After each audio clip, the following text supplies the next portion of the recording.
Hi guys, it's the weekend and it's time to talk about sales. Okay, first, the big news of the week, of course, is Kingdom Hearts has launched on Steam and it's on sale. Kind of. Do I recommend getting it right now?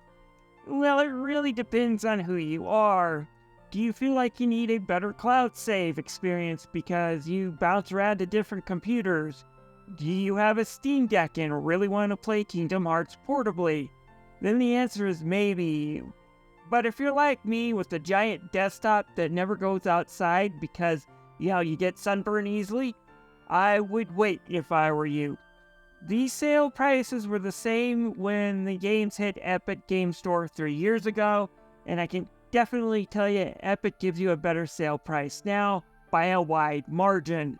I bought 1.5 plus 2.5 for like $15 last Christmas, with some cash back for another game, and 2 were like $20, and these videos are for me to give you my opinion on the best price, not which store will give you the best service when it comes to the extras.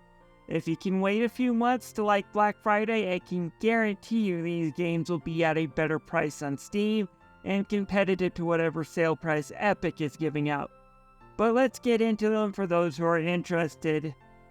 We have Kingdom Hearts 1.5 plus 2.5 for $34.99.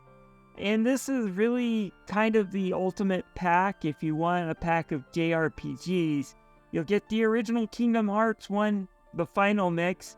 You'll get the RE Chain of Memories, Kingdom Hearts 2 final mix, and then Birth by Sleep final mix. And then you'll get some cutscenes from 358 over 2 days and recoded. Again, while I would say these games will be made cheaper in the future, I do recommend getting these games at some point. However, right now they're better priced at a certain very low game store. As for Kingdom Hearts 3 and Kingdom Hearts 2.8, which is priced at $41.39, both of them are priced individually that much. These are a bit harder for me to recommend. Kingdom Hearts 2.8 does not have the same amount of content as Kingdom Hearts 1.5 plus 2.5, and it's not as good at content. Now, Kingdom Hearts Dream Drop Distance is definitely worth a playthrough if you enjoyed the other ones. It's still a fun game, it's a blast. I enjoyed playing that originally on my 3DS, and the HD upgrade of it is really good. However, that's basically the only real game you get in this pack.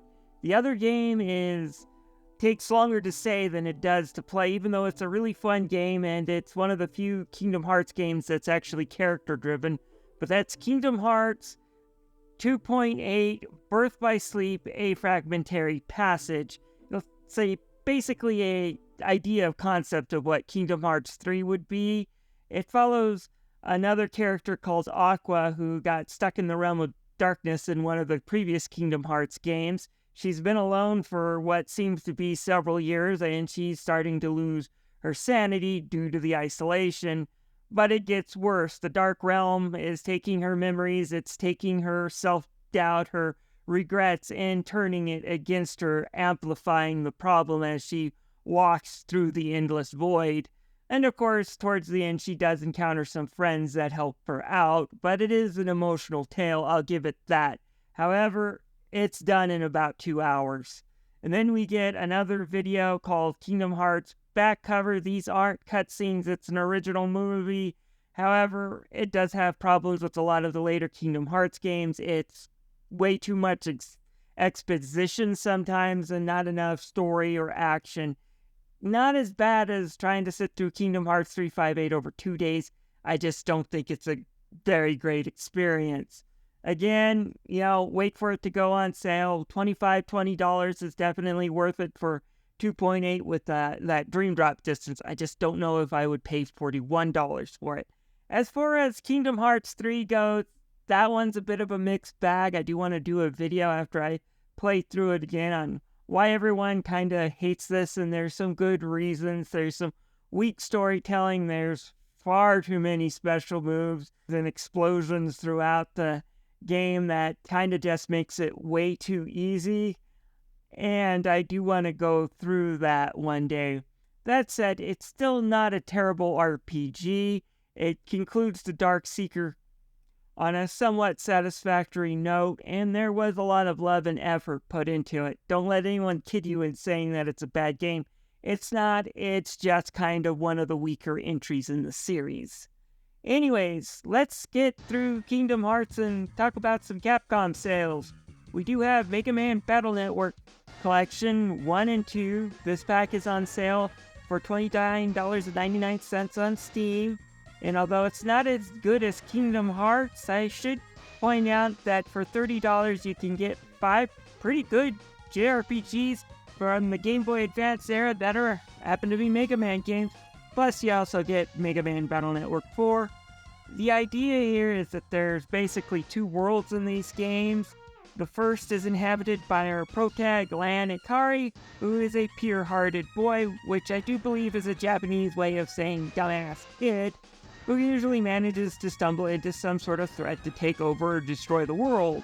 To stop these threats, he sends in Megaman.exe into the cyberworld to solve whatever computer problem is causing these issues.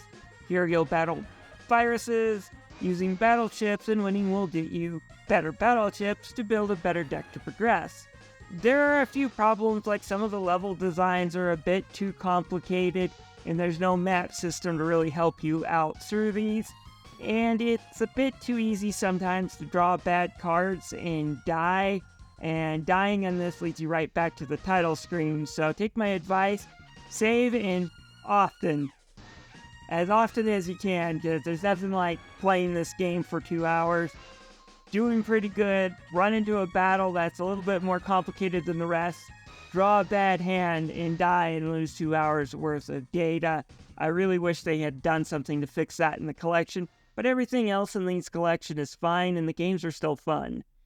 And of course, finally, whenever Capcom puts this on sale, I gotta mention it, the Mega Man X collection. Mega Man X is one of my favorite games. It's pretty much perfect for a 16-bit action platformer shooter. Mega Man X2 is a good follow-up. X3 is, well, I played worse. And then X4 is a game that can rival the original X when it comes to quality. Both Mega Man X and X4 are must-tries, and they're definitely worth the $7.99. Moving on to Fanatical, we got the Capcom Arcade Bundle. It's $19.99 through June 20th. Now, I did a Humble Bundle a few months ago. I do believe it was called the Fighting Bundle. It seems Capcom putting the same bundle on Fanatical and calling it the Capcom Arcade Bundle. You'll get Street Fighter V, which from what I play is okay, but it is kind of meh with some online problems. Not a good thing if you're fighting to be top dog of the fighting racket.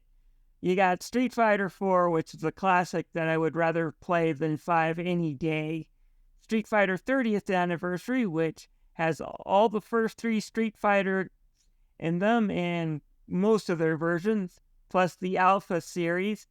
But wait, there's more. You'll get the arcade games in the Capcom Arcade series, so duplicates of what you found in the Street Fighter 30th Anniversary, including another version of the original Street Fighter. No one should ever have to play 2 versions of the original Street Fighter. But you get gems like Ghouls and Ghosts, Puzzle Fighters, and the Mega Man Power Battle games. Not bad for $20 if you ask me. That said, Kingdom Hearts 1.5 plus 2.5 is still a better deal even at $30, but if you're looking for something else, I definitely recommend that. We also have Star Wars games on sale. The one I would recommend is Star Wars Knights of the Old Republic for just a measly $2.04. This game will last you about 50 or 60 hours. Lets you pick how you want to build your character by the choices you make, whether you want to be a Jedi or Sith, basically by talking to people, giving them reactions, and picking choices. It's a really fun game and one that I do recommend. Anyways, this is Tommy the Game Master, thanking you for watching. If you know of any picks, please let me know. Also, let me know what you think about Kingdom Hearts being on Steam. I hope to see you guys later. Bye.